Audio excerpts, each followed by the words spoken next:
CEO of Samhita Social Ventures, a social sector consulting firm that collaborates with companies, government, and social organizations to co-create and implement effective social impact initiatives.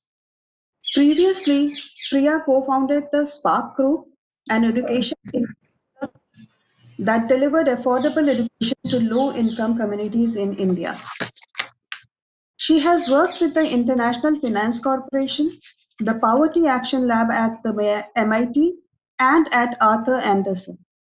Priya has a master's degree in economics from Yale University, master's degree in public policy from University of Michigan, and a master's in commerce from Mumbai University, where she was a gold medalist. She also holds an executive education degree from Harvard Business School. Welcome. We also have with us Mr. Pranav Gupta from the same team, Samhita Social Ventures. Pranav is Senior Manager Strategic Initiatives at Samhita. He has led Swachh Maharashtra Grand Challenge, a pan-India innovative challenge that identified and deployed innovative solutions in the sanitation sector. He has also played a key role around establishing partnerships between companies and incubators to benefit India's startup ecosystem in partnership with GIZ. More recently, he has worked extensively in building multi-stakeholder platforms for COVID-19 and sanitation with the support of international organizations such as Bill and Melinda Gates Foundation and multiple corporates. Welcome, Pranav. Before I hand over to Priya and Pranav, uh, is my voice echoing? Yes, I think so. Can I you to your voice? Ma'am, even your voice is echoing. So someone's audio is open. That's where. Now go ahead. Now it's okay. Okay. So I would like to explain the format for today's session. So we'll start with a brief presentation from Samhita, followed by an interaction with between Poini Bhatt and the Samhita team. And post that, we'll have a question answer session with the participants. In the meantime, you can start posting your questions on the chat box, which we'll take in the question answer round. And during the question answer round, you can even ask the question at that time, and we'll unmute you for if you wish to ask at that point of time. And I would also like to thank my colleague Swati, who's helping us in hosting this session today. So over to you, Priya and Pranav. Thank you, Vandana. Pranav, do you want to go to the next slide? So Vandana, Poini, thanks a lot for inviting us. I'll spend a couple of minutes just talking about Samhita, and Pranav really is the expert in terms of how to facilitate partnerships between incubators and corporates. So Samhita is a 10-year-old organization. We were initially incubated by N.S. Raghavan, who's one of the Infosys co-founders. We're both a private limited and a not-for-profit. We find that, sort of a mix of the two entities really helps us drive most value. We're a full service firm, so we do everything from strategy to partnerships with nonprofits, incubators, startups, project management, monitoring and evaluation, and we spend a lot of time actually culling out insights from the sector. Next slide. So in the last few years, we've really worked with over 130 companies, everyone from multinationals to Indian conglomerates. And we find that a large proportion of them, talk about the startup ecosystem, while only a small number of them have actually supported incubators and startups. But we find that there's sort of tremendous interest amongst corporates to see how they can even engage with the startup community and the incubator community more effectively. Next slide. In the last 5 years or so, we've really worked across. Pranav, do you want to move to the next slide? So we work very, very closely with both Indian and global foundations as well as the government. We find that actually leaning on their expertise, whether in India or outside, is tremendously valuable for the work that we do.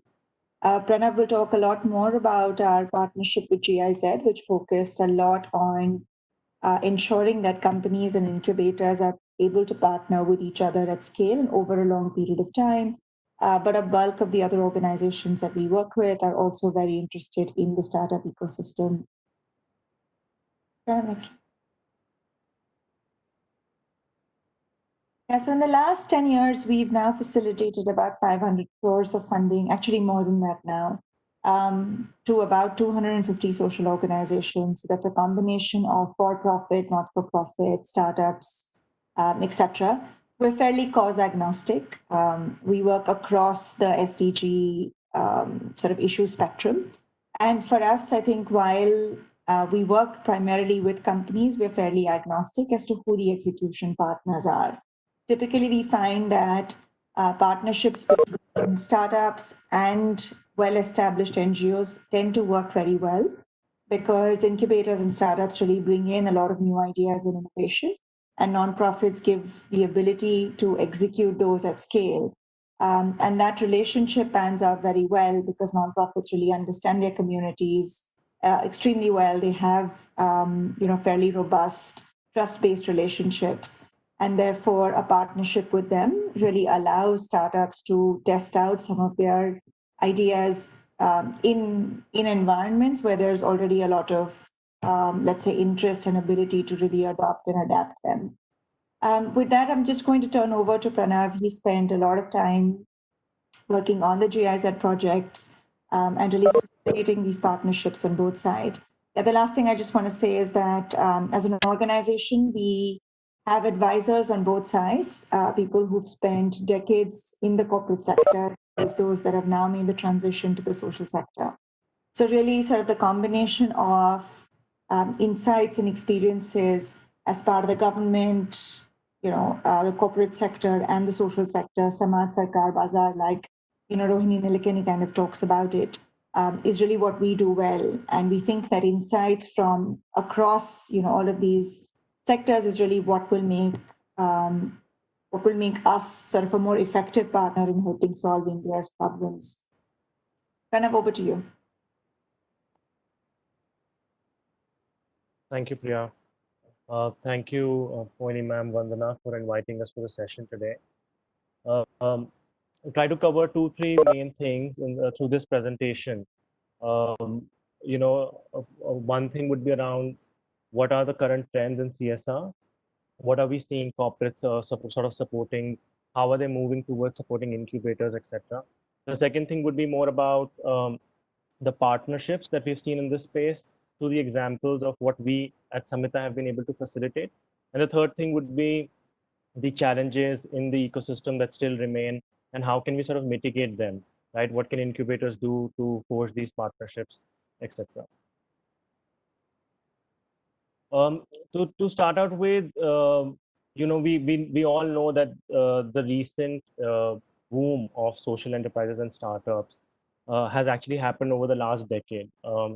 It actually has created the space for incubators to come up, to grow.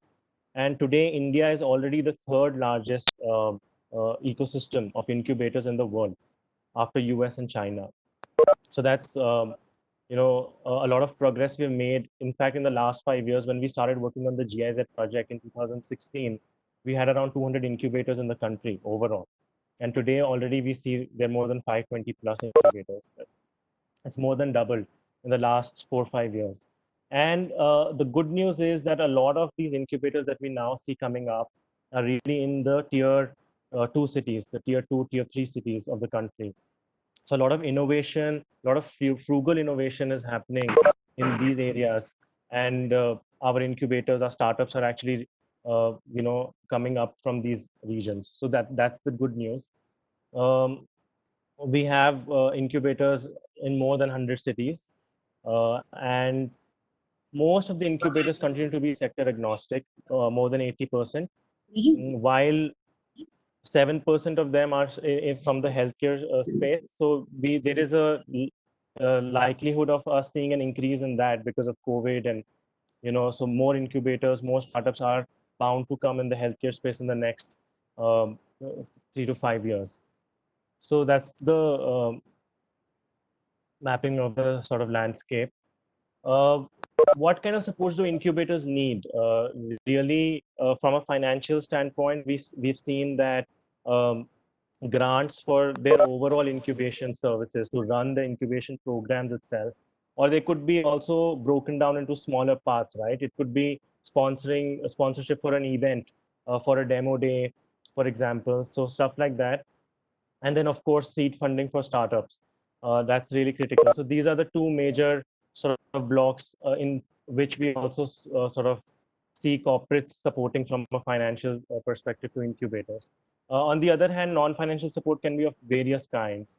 Um, Again, a lot of corporates have leaders who are industry veterans who've been working for a long time in a specific industry, and they can give a lot of mentorship support to startups. Um, so that remains a critical piece, which is non-financial. And also, we see that there are industry connects that are possible. So there is a business opportunity always, and and always bringing that alignment in with a corporate is of very helpful, right? So you will see that if startups can be sort of vendors, or they can make corporates their clients in the long run, that could also be of a huge benefit.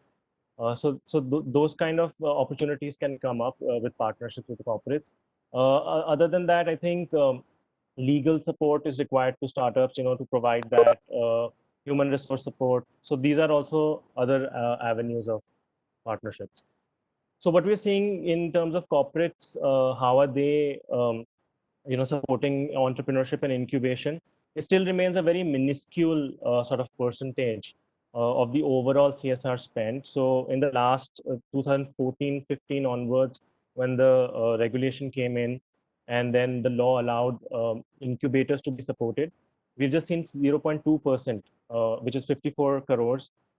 Very minuscule, because in the same period of time, you would have seen 10,000 crores going to education, for example, right? However, this is growing, and the government of India also recognized that this spending needs to increase. So what they've done last year, in fact, they've broadened the scope of the law for support to incubators. So now, earlier it was only government approved incubators, which are a part of institutions, mostly academic institutions, that were supported. And now they've removed this limitation. So that, that support, the CSR support, can go to many more incubators through that. And traditionally, we have seen corporates supporting incubators in their CSR focus areas, etc. Right? So education remains big, healthcare remains big, livelihood creation is another. Um, when we look at trends from a CSR perspective, it's important to know that from a thematic perspective, education remains and skills remain like the biggest chunk, where the maximum amount of funding goes there. Yeah. Then poverty alleviation, rural development, and also WASH, healthcare, etc. So these are the big areas. It's often very, very useful and helpful to align our own programs to these focus areas for corporates. So if you have a startup who are working in these areas, maybe you can just sort of bring them up, project them in your proposal. So it sort of helps. The other thing is that from an industry specification, you will see maximum spending is happening from the oil industry. Obviously, they're much bigger in size. You have ONGC, BPCL. They may not necessarily be supporting incubators as much as maybe a corporate IT sector would, because there is a direct interest in technology, and understanding is far higher, because you would see major big corporates in the technology space already have their own accelerators, incubators, so they understand this space a lot better. Again, an alignment from industry standpoint is also good, because, for example, a banking and finance company could support fintech startups, fintech incubators. That helps. A healthcare company could again support healthcare-based incubators. Energy company could support clean energy, and so on and so forth. So that always helps when you're reaching out and targeting a particular corporate. So what I'll just spend some time on the kind of partnership that we have seen in the space. And in 2016, very early on, very nascent time for this space, we had a mandate from GIZ, and they really wanted to actually increase corporate participation in the incubation space. And it was a fairly new thing for, like, corporates also didn't understand this. The CSR law had just been amended to include incubation in it. But overall, I think we saw a variety of partnerships. We were able to force 17 successful partnerships. And this actually entailed 3-4 things that we did. The first thing was engaging with corporates one-on-one a lot more, right? So going and meeting them and telling them that this is an avenue that they can support, right? Incubation. And most of them actually didn't have any idea about it. So we telling CSR managers, CSR heads about this, bringing that interest in them, and then following it up with networking sessions. And those to me were really, really consequential in terms of building those partnerships, because corporates and incubators had never met each other before face to face. They didn't know what kind of programs incubators are talking about. They didn't speak the same language, so having them in the same room really helped. It helped corporates and incubators both understand each other better and their own priorities. So we did that, and from there, wherever there was enough interest, we sort of pursued those partnerships to help them forge and to become long-term partnerships, right? The other thing that we did was, so Wilgrow was a partner to this whole project with us, and they had initial success in raising CSR funding too. So they did a few capacity building sessions with incubators and how to pitch to corporates, how to help their own startups. So there were 2-3 different capacity building sessions on different thematic areas.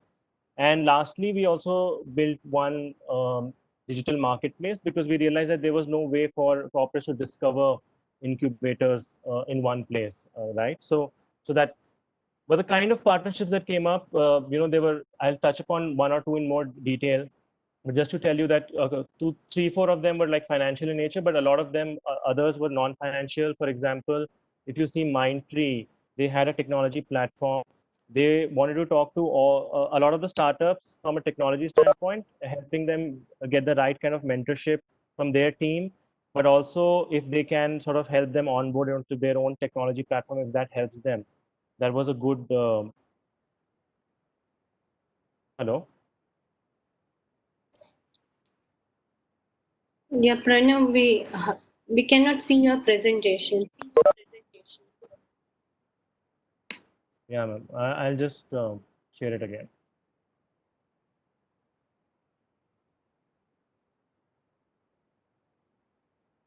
Is it back? Yes. Yes. Yeah. So, so for example, Nishit Desai is a legal firm, right? And they were interested in, offering pro bono support to startups. And eventually, if you see in the long term, there is also business interest, right? Once the startup grows, they could have Nishit Desai as, they could hire Nishit Desai for legal services. So Bosch, said, was a very interesting, again, partnership. Bosch had a product. It was like a water filter for rural markets, and they wanted to understand its efficacy and penetrate those markets.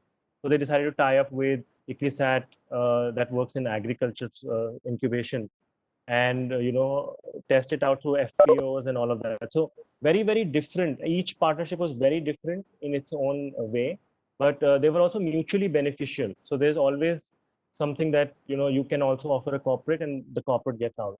So I think that was how we went about it. I'll just spend a little bit more time on 2 partnerships. So Capital First is basically now IDFC First, and they largely were, so from a CSR standpoint, supporting women and healthcare initiatives at that point in time. Now, what we decided to do was that, just to accelerate the process, it's always good to align it to their mandates. And, corporates are very risk averse initially, because for anything new that they have to support, right? So which means that it's easier to get approval from their board if you align it to their existing mandate. So what we did was we saw that there was a program by Zone Startups. It's called Empower, specifically only focused on women entrepreneurs, and it also had a social track to that program. So we directly took that, we pitched it to Capital First. They were really interested in it, and it ended up getting supported very quickly. So it was very beneficial to the overall cohort of 15 women entrepreneurs, because a lot of the mentoring sessions were organized by Capital First. Their chairman, Mr. Vaidyanathan, he spent, a session. They had a day designed at Capital First, all the women entrepreneurs. So they went and interacted with all the senior leadership, and Mr. Vaidyanathan was also one of them. It was very enriching for a lot of these startups. And they also supported with some 10 lakhs of funding to the winners of the entire of the cohort. Now, what happened later? Now, in the last 3 years, so the one of the startups, they've ended up continuing to support them. So they've funded them for more than 50 lakhs now in the last 3 years, and that kind of relationship has built over this time. The CSR lead from Capital First now is also a personal mentor to this startup. So that is the kind of evolution of a relationship, right? And a lot of the corporates want to see the theory of change, want to be sure about that this is beneficial in the long run, and then year on year they're mostly going to sort of deepen the relationship, invest more in it, so on and so forth. The other partnership was with Marico Innovation Foundation. Here, Marico has a clear mandate. They already support social innovation, social enterprises. But in this case, they had not done much in the agriculture space. They wanted to venture into it. And obviously, with the long-term interest of investing into those companies, they becoming part of their supply chain, etc. Right? So NARM, AIDEA NARM, they were an incubator based in Hyderabad, and they had a very good programs focused only on agriculture-based enterprises. And so MIF sort of sponsored them with some amount for the overall accelerator program. It's a 16-week program.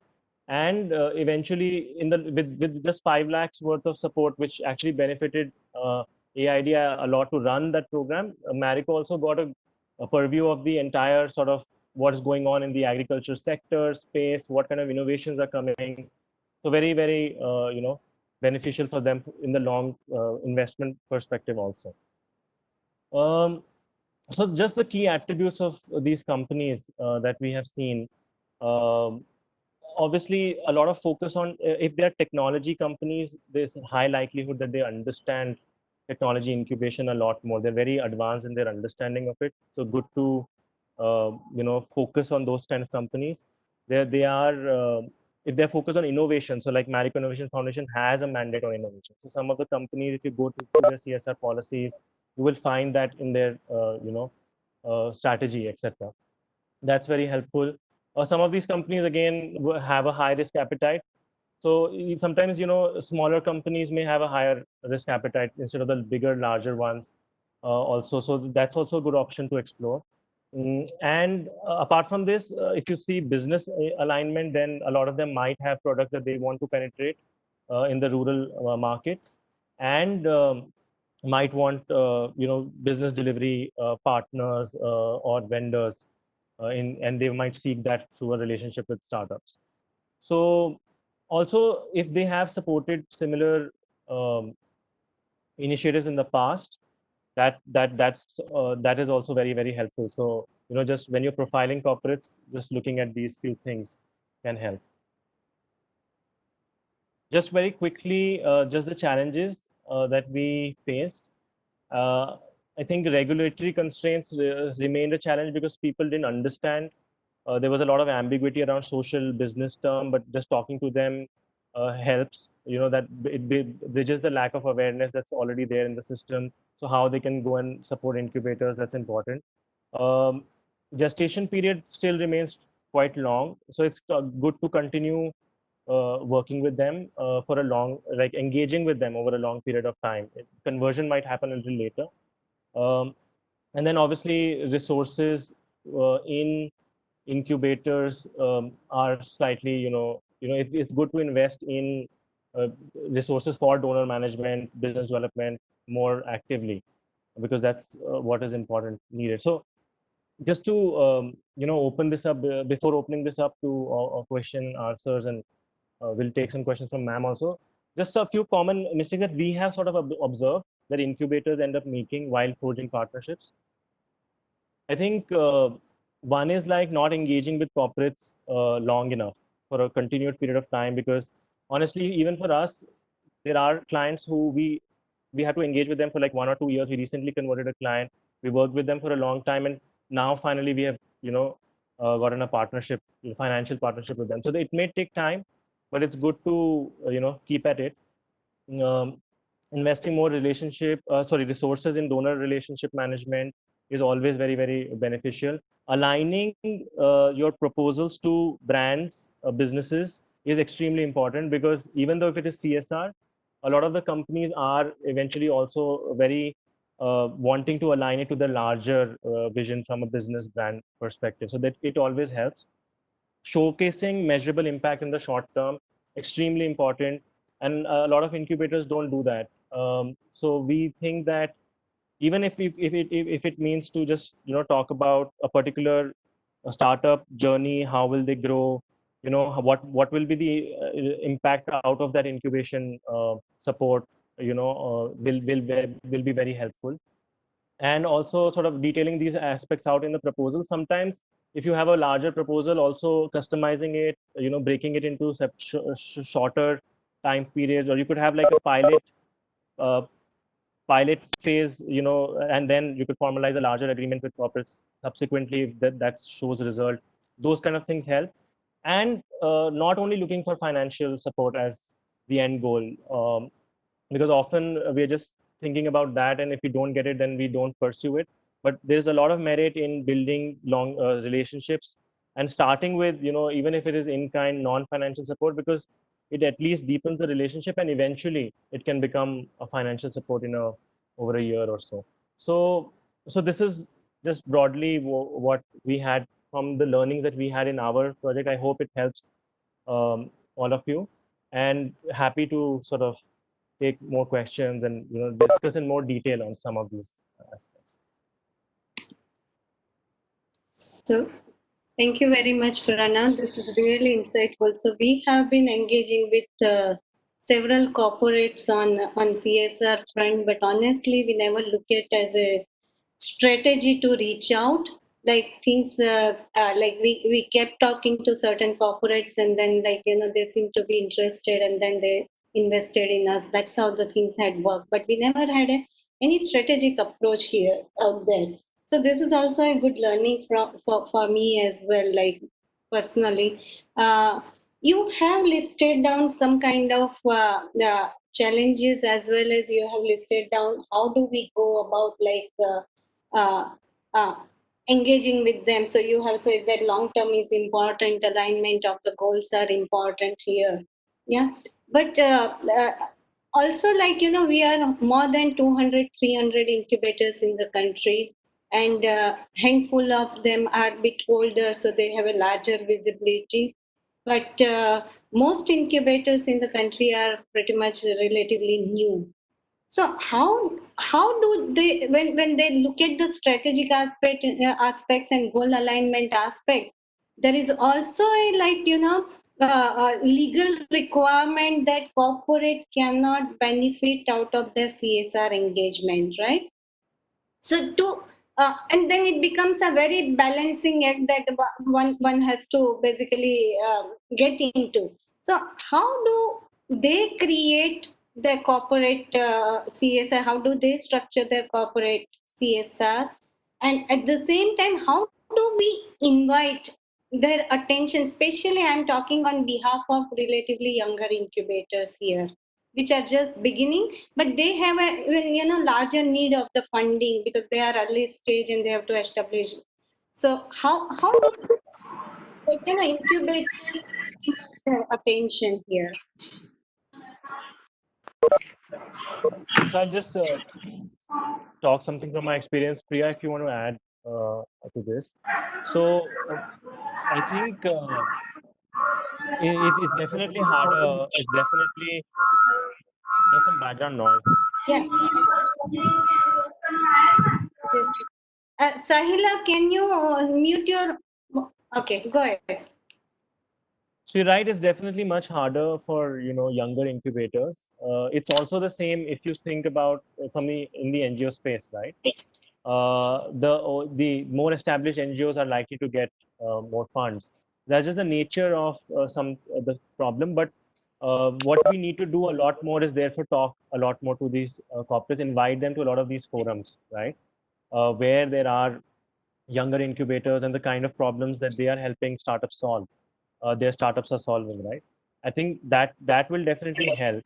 And uh, and largely, if you see, I understand that there are many incubators, but if you have a targeted approach, if you focus on building a few quality relationships, right, that goes a long way instead of trying to do a lot. So I think that's one thing that we also saw, that and just like I said, like if you, with the focus that we have from an incubation perspective and the startups that are working in this particular sector, we can therefore then target only those kind of companies that align with that mandate instead of going to a lot of them. So just focusing on a few, but building that relationship, talking to them regularly, keep them, because we are competing with NGOs also in this space. We must understand that, and which is a much established industry for a very, very long time. Their proposals are a lot better. So we will have to compete with them. But when we're competing with them, we have to ensure that our proposals are much better, much stronger, so that they get visibility, as opposed to an NGO program, education NGO program, which is in any way more attractive. It may seem more attractive, right? So to be able to beat that, we will have to invest a lot more in a lot of these aspects. But yeah, Priya, you want to add anything? Yeah, just one thing, which is, in our experience, we found that there's a set of individuals in corporates who are just champions for startups, right? I mean, if you think of the head of R&D, and typically we found at least a couple of people in decision-making positions at some of these corporates who just love the startup ecosystem. So really ensure that you're able to cultivate these relationships and have these individuals become your champions. Because to Pranav's point, the entire NGO industry is sort of so well established that when it comes to decision making at a CSR committee level between an established nonprofit and a young incubator, they want to go with the safe option. And you need your own champions in that boardroom who are saying, no, this proposal is exciting. There's new ideas, there's innovation. So definitely get a handful of these. I mean, for example, even in our own relationship base, we have CSR leaders who just love young startups. And in like the first 5 minutes of the meeting, they say, "Oh, I love your ideas. I love the energy. I love the dynamism." And those are the people that you have to keep on sort of inviting and really build that relationship with. Yeah. Yeah. So it's like, that gets me to another like question here, that like the whole share in the entire pie of CSR, like entrepreneurship related component, is very, very minuscule, right? Second thing is that you also said that there are champions who are like, yeah, they love startup and then entrepreneurship and all those things. But for us, like, we have no understanding which corporate has what focus area, like especially when you talk to incubators, even like we so Marico has, like, in retail or whatever that could come, but like how they focus their strategic the aspect of CSR, yeah, it is not in public domain. Then how do we reach it out to those corporates, especially when we don't have understanding who are the corporates who have CSR programs, what are the CSR mandate and focus area, and then how do we go about building long-term relationship out there? Do you have any, like, tips for us so that we can try to actually leverage those kind of insights and then reach out to those corporates?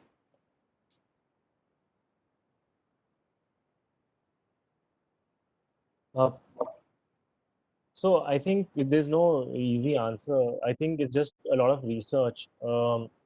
And specifically for us also, we've built some of these relationships in the long term. And now after you sort of keep on engaging with corporates, it sort of you start understanding their priorities a lot better, right? So just to, I think a lot of the incubators need to invest in this very seriously, like have a dedicated resource to figure out these partnerships with corporates, go through their CSR policies, their mandates, do that secondary research, talk to few people. I think that's just how it works out. Uh, yeah, that's just my Yeah. So Yeah, so I'm happy to come in and just add to what Pranav said. So one is, I think you should find, I think Pranav sort of gave ideas of types of companies that might be most interested. So tech companies, FMCG companies, financial institutions are typically three categories that seem to have a lot of interest in incubators. So just map a couple of them very quickly, go through their CSR policies. They're all available on the website. The second kind of easy hack is, figure out the last few webinars or conferences that were just organized, which had some sort of corporates that were invited in conversations with incubators. And go through the list of speakers. They're clearly the ones who are leading the conversation on मैं आपको ये भेज देती हूँ. just execute. Sonal Shukla, can you mute your audio, please? Thank you. Yeah, go ahead.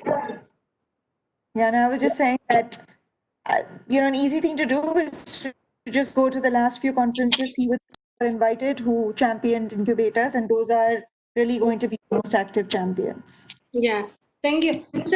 So even the CSR conference, I don't think they are like very well. So I know like we keep getting like there are CSR box, lots of conferences that are happening, but I don't think most of the incubator are really information fully on that front. So it would be also good to know that when these are happening, how these are happening. Like, is there a way to get information on the CSR conferences? So there's a couple of organizations that organize these conferences regularly: CSR Box, NGO Box, etc. Just a quick Google search will tell you who are the top 5 organizations that regularly organize these events. Sure. And just subscribe to them, keep tracking them, and you'll get a sense of who's being invited to talk about what, and that's an easy resource. Sure. I think we have a question listed in chat box here. Pranav, would you like to ask that? Pranav? Can you hear me? Yeah, now we can. Yeah, I think you'll have to go on mute. Can you hear me? Yeah, we can hear you. Okay. My question is to Pranav. Can you run us through a step-by-step process of how a CSR project is set up, especially for incubation managers? How do they get started? What is the kind of homework that they need to do? What is it, where does even an organization like you interface with them? And what happens through the life cycle of a CSR project?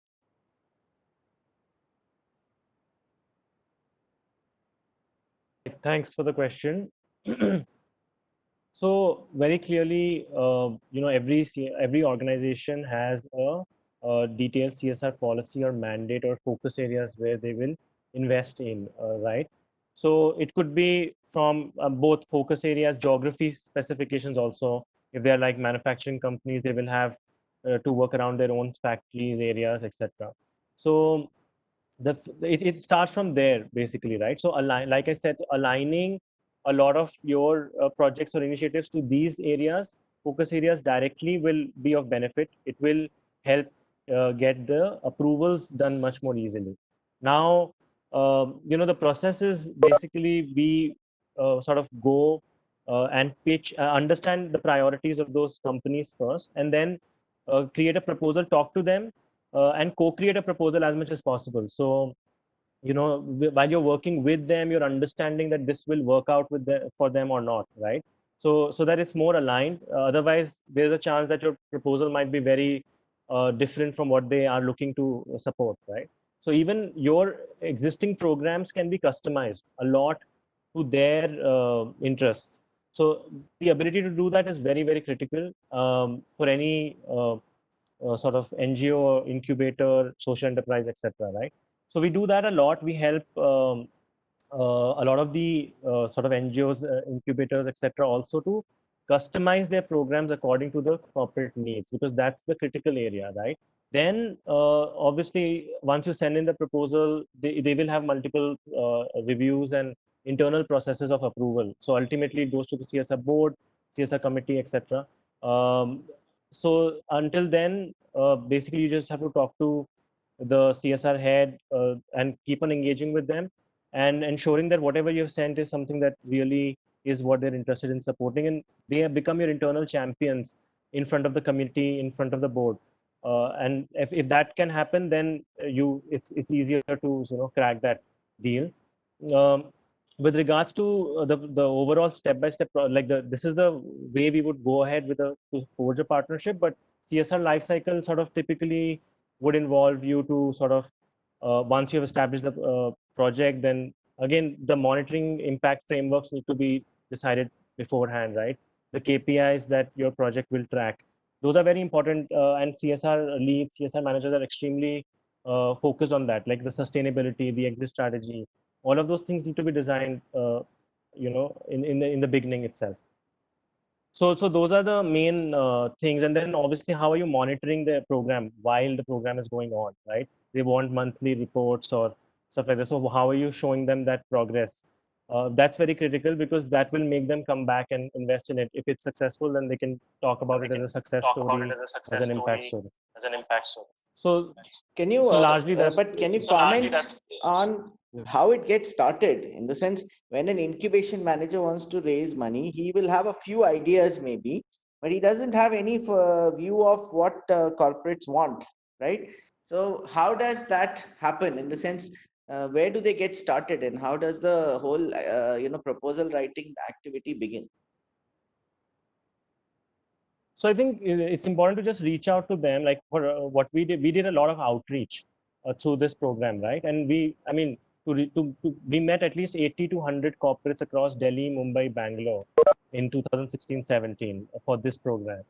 And then that means that you have to mail 10 times more number of corporates, and then you will get some of them will show interest, and then you will go and meet them. And out of the ones that you meet, 15 to 20% of them will have some interest in the program, and then the conversation will go ahead. So that's how it works, right? So you reach out to them, but once you sort of see that there's some interest and you're able to break into them and understand, make them get interested, so you work from there, mostly. Yeah. Poini, can I ask one more question?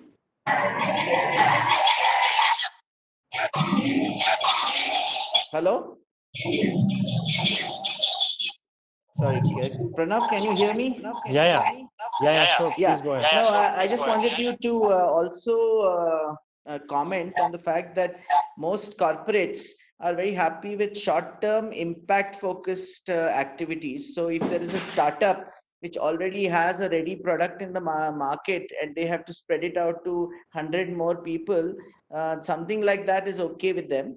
But when they are looking at creating a pipeline, when we are trying to, as incubators, trying to create a pipeline of companies doing some work in, say, wash or whatever it is, it's a lot harder to raise that kind of money. Plus, it's harder to raise money for even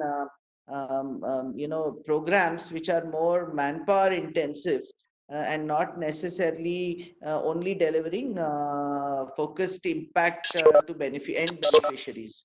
So do you have examples where people have done it differently, and if so, what can we learn from that? So I think what you're saying is right in some sense. It is, no matter what the program is that you're pitching to the corporate, you will have to show some tangible, measurable results in the short term, right?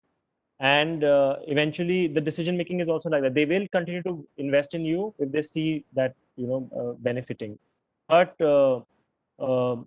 but I think a good approach is also to sort of not only propose both, right? For example, if you have a startup which is with a ready product and they are going to show a lot of impact immediately, so have that also in your proposal and have the other aspect of the long term thing also drawn out, and then accordingly, based on the sort of strategic approach that the corporate also wants to invest in, I think that can be mutually decided. But it will help to not only have one to only pitch a proposal which is just a long term proposal for incubation services, very broad, right? Because that's not likely to get as much support. In fact, a lot of the corporates at that time, and today probably the situation is also evolved and corporates are understanding incubators a lot better too. But at that time, in 2016-17, at least, a lot of corporates had to be explained what incubators were doing through startups, through social enterprises, so that became very critical. So that's also a good approach to have. If you have a social enterprise in your portfolio who you think is directly aligned to their mandate, just use that also to get a door, sort of go open the door sort of for you for in the corporate. So maybe just have a dual approach in terms of proposals and positioning and talking to them. Yeah, I think we had similar question from Riddle team, that how to strike a balance between short and long-term impact of CSR support. This is exactly like, what Pranav asked. Do you have anything to add here? Would you like to add anything?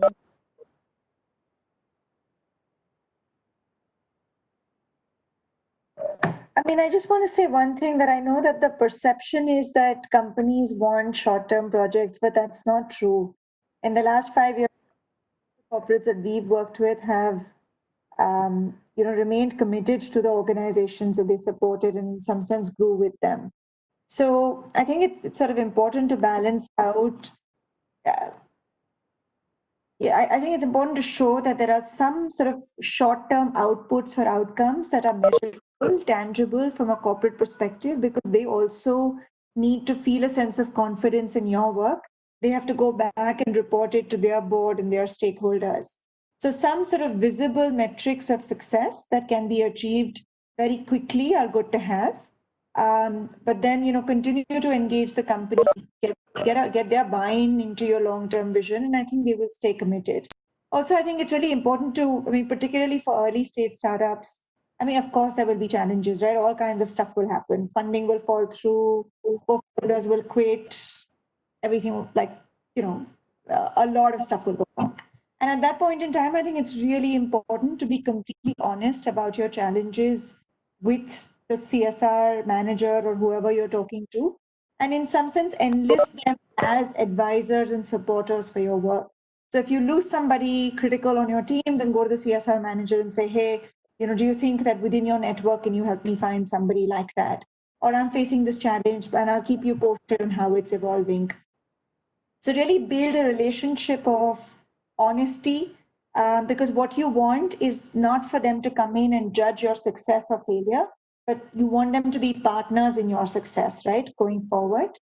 So set it up as a conversation always, and not as reviews, which is also something that we see people doing. And we did it for the first few years, and realized that wasn't helpful at all.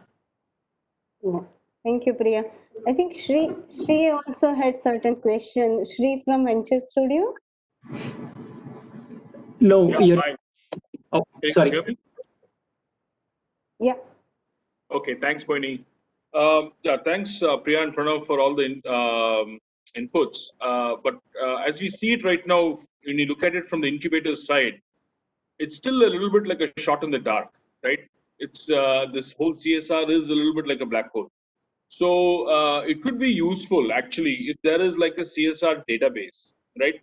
Or even a portal which can be two-way conversation between the corporates and the incubators, right? Such that they tell what they have in mind and we understand what they have in mind and we also tell what we have in mind, right? and some kind of a filtering mechanism such that it's a little bit more targeted approach. See, as all of you know, I'm telling you very honestly, incubators are extremely lean organizations, right? Both financially and human resource wise. So if we don't have a very targeted approach, and if we say that each conversation is 1 year, 2 years, and it could be, I think the productivity is going to be low. So I think a solid database with a lot of features to kind of filter and have conversations, etc. Maybe case studies, as you mentioned, Pranav, and what Premnath was asking, right? Step by step, etc. will make it much easier for us to embark on the process, and which is what Poini was asking. Also, we have conversations, but sometimes the striking the deal takes a long time. So it's probably because we have not identified the right people, maybe, right? Or maybe we're not doing it the right way. So one-stop shop, a portal, a database will be very useful for us going forward. And of course, there are two different battle games here. One is the startups, the other is incubator, correct? Startups have access to funding in different forms and shapes, right? And of course, there is a dearth of funding in very innovative startups, etc. But incubators is another ball game altogether, right? The sustainability of an incubator is a little bit more stark, and so, CSR coming in at that level to support an incubator, which is the platform for all startups, for example, we still find it's very nascent or not quite there, right?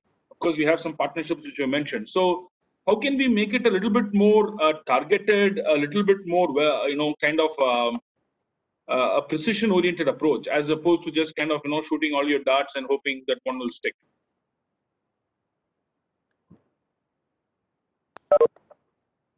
So I can just, with regards to resources, we can, GIZR has also come up with a few resources, with more case studies, etc. If you don't have access to them, we can make them available, and whatever was created as an output to these projects, we can, make it accessible to you. I think that should help in terms of understanding the different kinds of partnerships, the nature, for your incubator, how should you customize it? In fact, even Wilgrow had a few, I think they had created a brochure and a booklet and all of that. So I can sort of dig into that and, share it with you. I think it might help. So that's one. Regarding the database, I think when we started the digital marketplace, the intent was that it's just that it's very difficult to sort of these portals need to be updated and maintained, right? It needs a dedicated resource to do that continuously. So that sometimes is very difficult. There's no monetary value proposition for the portal itself often.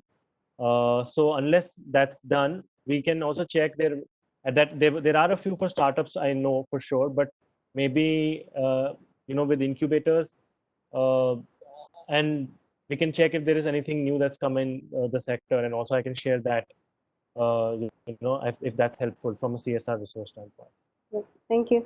So I think we have to wind up fast in another 10 minutes. I have a couple of more questions, but before that, we have one last question from Sridhara Voleti. Sridhar, please, over to you. Yes, thank you, Poini, for giving this opportunity. In the last minute, I'll take no more than 1 second. And thanks, Pranav, for the excellent presentation. See, I'm from University of Hyderabad's Aspire BIONEST, which is a life science incubator.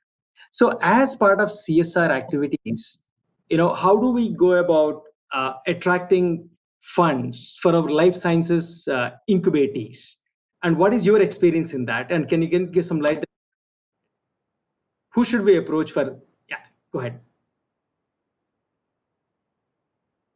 Definitely, mostly healthcare, pharma companies will understand this a lot more. It's very specific, right? Yes. Yes. So that I think just when it's very niche, when your startups are niche, when your sector is niche, it's best to find those kind of corporates, and I think that's what's worked. We have not actively um, supported any project in this space, right? But there are companies which deal exactly with this aspect. So I would suggest that it's very difficult to get CSR funding, which is without any business interest for maybe a very niche subject area like life sciences. So So then you will have to, establish that link from a business alignment perspective as much as possible, because people don't understand life sciences. Like a CSR manager from another company will not understand that. So that will be key. Yeah. Mhm. All right. Thank you very much. I appreciate on that. Thank you. Thanks, Poini. Pleasure. Yeah, I mean, if I were to just come in, I think the only advice is to make sure that, go and find somebody who's as aligned to your business objectives as possible. Because you don't just need a funder, but you actually need a thought partner, over a period of time who's able to open other things, right? Networks, markets, bring in talent, etc. So it's very much a co-creation partnership, particularly from an incubator perspective, or even from a startup perspective. Yes, Priya. Actually, that you touched upon an interesting point. One is the business alignment with the organization fund CSR, and the other CSRs, in my personal understanding, actually, is the companies could give CSR for completely unrelated activities, which they are not interested. So, as with respect to the funding, non-CSR related, of course, business alignment has to be considered. But for CSR, which is completely different from their business activity, I don't know, am I going in the right direction Yeah, or so not? that's a good point. It's a point of great confusion, which is very unfortunate. So it doesn't say that it needs to be unrelated, right? It just means the business cannot profit from giving money to you. Absolutely. It doesn't have to be unrelated. On the contrary, the best support that you'll find are really from pharma and healthcare who understand your work just so well. The only thing is they write you a check, which is a grant. You use the grant in whatever way possible. At no point in time do they ever get the returns that Yes. accrue from it. As long as the legal relationship is set up, you want to have as close a business alignment as possible. Okay, fair enough. I think that's a very So, very connecting point, at least. Yeah, that's. Thank you very much for that. Yeah, and if anyone tells you that it think a CSR needs to be completely different, that is not true. It needs to be as aligned as possible. It's just that they don't make any money from the grant. That's it. Yes, thank you very much. yeah. Appreciate it. So we still have some question keep coming to us, Priya, but I think we will take this offline. But is there just one question? I'll read it out. That is there any list of incubators available which has done sector-wise funding? I don't think so. Sorry, Bonnie, I have to drop off because I have 11 o'clock, but Pranav can stay in. And like he said, happy to share any information and material that we can from our end to help out. Sure, certainly. I think we are also going to wind up in another 5 minutes, Priya. But thank you very much. And then we will continue. Well, thank you, it was a pleasure. And happy to connect with people offline if that helps. Right. Is it okay to share your email ID, your and Pranav's email ID with people? Yeah, absolutely. Okay, thank you very much. Yeah.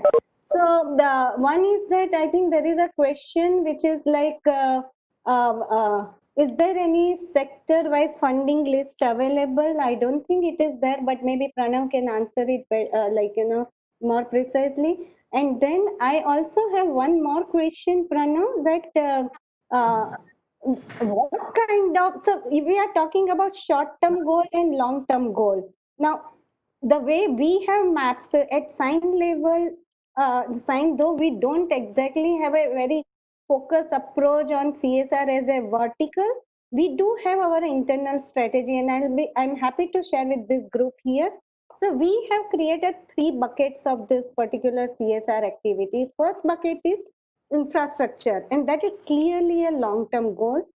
Our experience is that infrastructure, except you go to PSU and all those things, people are not very happy to fund the infrastructure money. Yeah. Then second goal is seed money or prototype grant or whatever it is. Though nature of investment is a long term, for corporate it can be basically translated as an impact as a short term, because once you invest, you can tell them that we have invested in that. So that is our second bucket.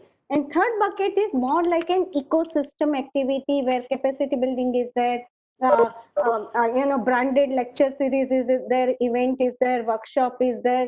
so on and so forth. So and then we also map this vis-a-vis the funding. If someone wants to give just 5 lakhs kind of funding, doesn't make sense for me to use it as a seed money or like that. So either if the corporate is happy to fund that for particular equipment for the lab, then we do that, and we have actually done Right. that in past. Yeah, or refurbishing activity we have done that, or ideally we use this for ecosystem activity. Yeah, so this is what we have done. Based on availability of the funding and based on availability of the corporates that come to us, interest of the corporate that come to us. Yeah, one critical question, and I'll wind up on question side here, is that do corporates also fund opex part of incubator? And you can address both the question, database, as well as this particular Yeah. thing. So regarding database, I think there is a lot of information out in the public domain because CSR is to be declared publicly, right? So I would urge everyone to go through. There are CSR box, NGO box has a report. They publish a report every year, so that report can help. It's not very expensive. It's just 2,000, 3,000 rupees, something like that. That can help. It will give you sector-wise breakdown of which company supports which sector kind of thing. Other than that, there's MCA, Ministry of Corporate Affairs website.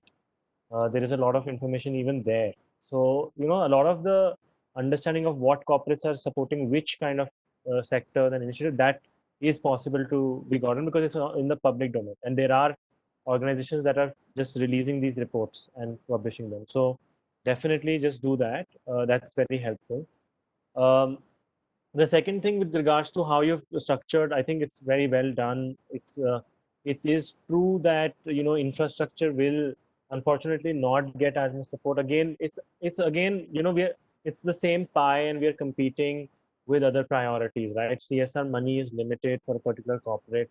They have to choose between whether they can invest in rebuilding a school or building an incubator facility. So sometimes the choice becomes easier to go on something where the need seems even more critical. So it's just that because of that reasons, just infrastructure will not necessarily get a lot of support. What will get a lot of support is therefore when we're competing with those kind of priorities with NGOs, therefore our proposals need to show that kind of social impact also a lot of times, and that helps.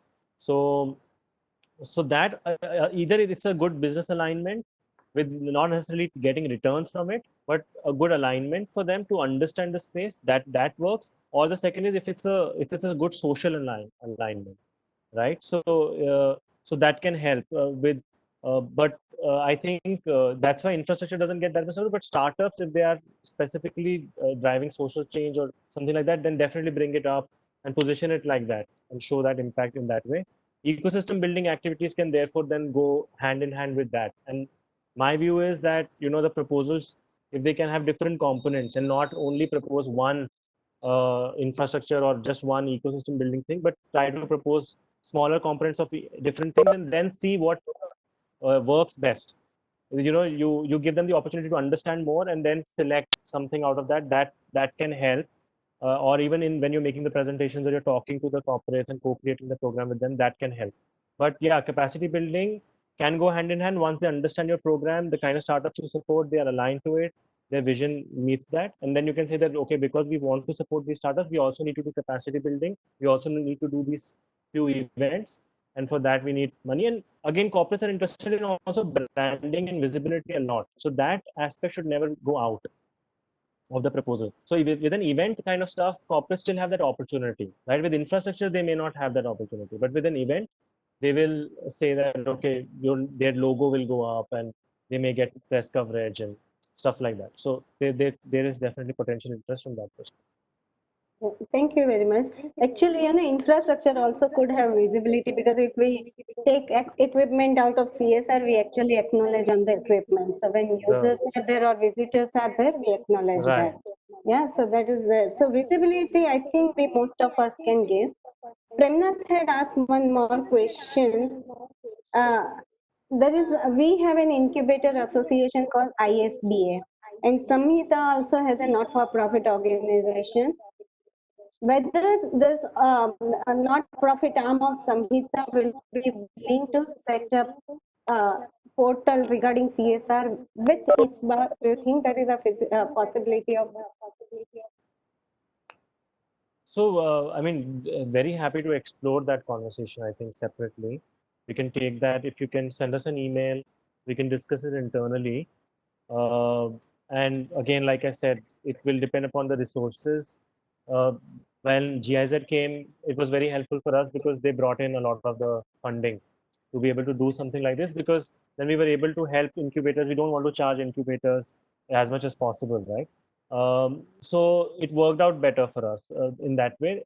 Right now, we can then explore accordingly Sure. if it makes So, sense. what could happen also in your current portal or a platform? Maybe ISBA can make become a member by certain payment or something, and then all its members can use that, membership for Ma'am, the. that portal actually needs to be updated. Actually, yeah. So the traction from corporates should, if that's the intent, then that needs to be much higher from the portal. And if we will have to continue to invest in a portal to make it, like I said, live, updated. So those will be the other things that we will need to invest on, and that is the I major. understand that.